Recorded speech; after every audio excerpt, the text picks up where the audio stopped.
Hai semua, namaku Evelyn. Aku didiagnosis dengan penyakit yang hanya diidap oleh 400 orang di dunia. Dan itu membuatku jadi superhero. Ibuku bilang kalau aku anak bandel, memanjat pohon paling tinggi, menyebur ke danau, lari di sepanjang jalan. Tapi orang tuaku nggak pernah berpikir macam-macam selain itu memang karakterku yang suka main. Dan mereka sangat terpukul saat kami dapat berita kalau itu sesuatu yang lebih serius. Semua bermula di ulang tahunku yang ke-12. Kami merayakan pesta di halaman dan kami sedang menari saat aku dengar orang teriak. Aku langsung sadar kalau itu suara kakakku.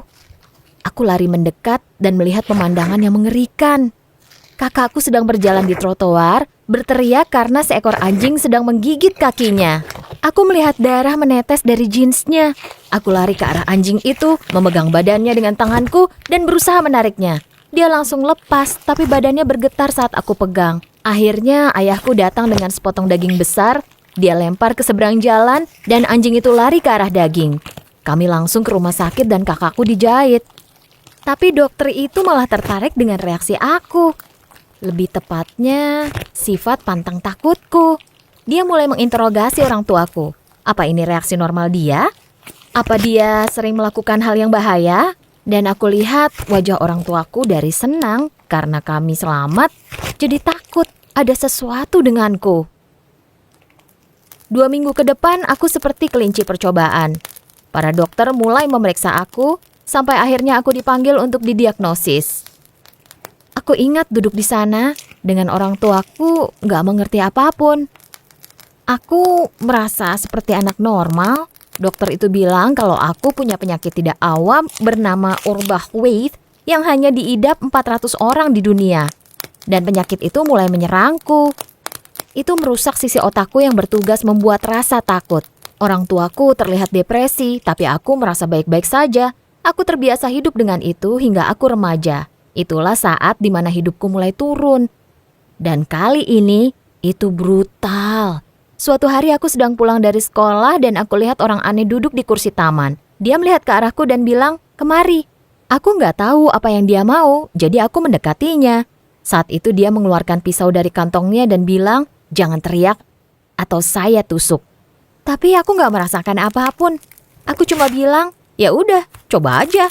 Dia sangat bingung dan melepaskanku. Aku mengambil pisau itu dari tangannya dan lari. Aku pulang dan bilang ibuku tentang itu karena menurutku itu lucu. Tapi itu nggak lucu buat ibu. Berapa hari kemudian kami lihat muka dia di berita. Dia ditangkap sebagai tersangka pembunuhan. Ibuku panik dan sejak hari itu ibu jadi lebih keras dan protektif. Aku nggak mengerti kenapa. Penyakitku justru menyelamatkanku. Aku merasa tidak bisa disentuh, tapi juga seperti dikurung. Setiap kali kami berantem, aku jadi semakin marah sampai akhirnya aku meledak. Itu seminggu sebelum Natal. Dan aku ingin datang ke pesta di rumah sahabatku, tapi ibu gak membolehkan. Dia bilang, "Tolong sayang, ngerti dong, ini demi kebaikan kamu." Tapi aku capek dibuat merasa bersalah. Aku gak bisa hidup karena ketakutannya. Ibu meninggalkan kamar dan aku langsung siap-siap. Aku ganti baju dan menunggu mereka tidur. Sejam kemudian, aku diam-diam turun tangga dan aku lihat kunci mobil ayahku. Ide jenius ini muncul di kepalaku. Ya, setidaknya itu yang aku pikir saat itu. Karena saat ini itu seperti ide terburuk dalam hidupku. Walaupun aku sudah punya SIM, ayahku nggak akan membiarkan aku menyetir. Dan aku lelah. Aku menyetir ke tempat pesta dan itu seru banget. Semua orang menari di atas meja, main drinking game. Di sana ada band yang benar-benar keren. Dan bahkan aku sempat mencium gebetanku untuk pertama kalinya.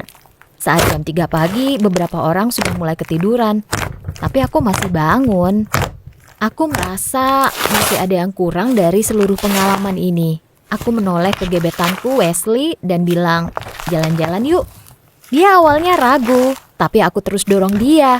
Aku bilang, "Ayolah, bakal seru banget. Kita bisa nyetir ke bukit dan lihat pemandangan seisi kota." Kami meninggalkan pesta, masuk mobil dan menyetir. Sudah lama banget aku suka padanya. Dan sekarang kami bersama, berduaan, menikmati hidup. Tapi aku salah, karena hal yang terjadi selanjutnya masih menghantuiku. Kami sedang menyetir ke atas bukit, teriak, tertawa terbahak-bahak, mendengarkan musik, hingga tiba-tiba aku lihat lampu mobil di hadapanku. Aku langsung memutar setir ke arah lain. Mobil itu melewati kami, tapi kami jadi berjalan mendekat ke lereng. Mobilnya mulai gemeteran. Aku berusaha ambil alih, tapi aku nggak bisa menahan setirnya. Aku dengar Wesley teriak, tiba-tiba dia berhenti. Kami menabrak sesuatu dan aku pingsan. Aku bangun di rumah sakit. Ibuku menatap ke arahku dengan air matanya yang mengalir. Apa yang terjadi? Wesley masih hidup? Aku dengar monitor jantungku berdetak cepat saat aku bergumam pada ibuku, "Wesley di mana?" Itu adalah detik-detik terlama dalam hidupku. Ibu tampak sedih dan marah secara bersamaan. Dia kena gegar otak. Aku merasa jantungku berdegup semakin kencang, tapi dia akan baik-baik saja. Aku tahu aku nggak bisa merasa takut, jadi aku nggak tahu apa yang aku rasakan saat itu.